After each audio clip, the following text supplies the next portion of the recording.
வரப்போற தேர்தல்ல ஜெயிக்க போறதில்லைங்கிறதால அறிவாலயம் குரூப் பழைய பேப்பர் கடை ஆரம்பிக்க திட்டம் போடுதாங்களோன்னு ஒரு சந்தேகம்.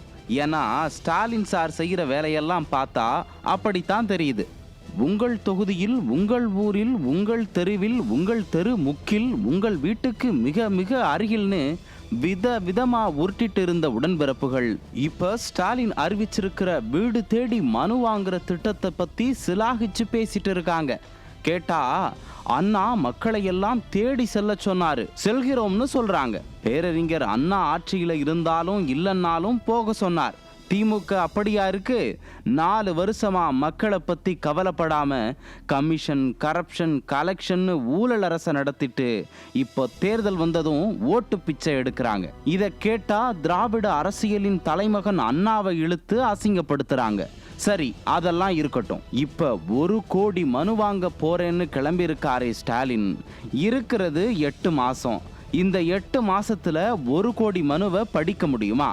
அரசு அதிகாரிகள் படிக்கணும், மனுவுல இருக்கிற கோரிக்கையை புரிஞ்சுக்கணும், அதுக்கு தீர்வு கொடுக்கறதுக்கான சாத்திய கூறுகளை ஆராயணும், அப்புறம் அதை அரசாங்கத்துக்கு சொல்லணும், அரசு அதுக்கு தீர்வு கொடுக்க முடிவெடுக்கணும். இதுக்கு இடையில சட்ட சிக்கல் எதுவும் வராம இருக்கணும். இதெல்லாம் 8 மாசத்துல சாத்தியமா? உழுகிற நேரத்துல நல்லா உறங்கிட்டு அறுவடை நேரத்துல அருவா தூக்கி என்ன புண்ணியம்னு மக்கள் கேட்குறாங்க. இது பச்சையா ஜனங்களை ஏமாத்துற மோசடி திட்டம். தேர்தலுக்கு முன்னாடி 15 லட்சம் மனுக்களை வாங்கி பெட்டியில போட்டு பூட்டுனீங்க. அதெல்லாம் என்ன ஆச்சு?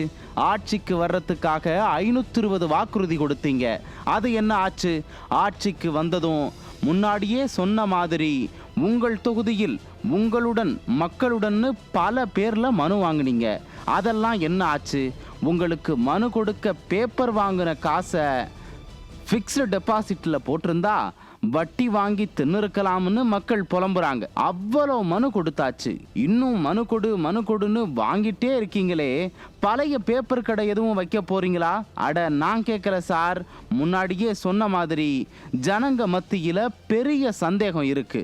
ஒருவேளை அப்படி எதுவும் ஐடியா இருந்தா அதுலயாச்சும் அப்பா பேரை வைக்காம வேற பேரை வைங்க.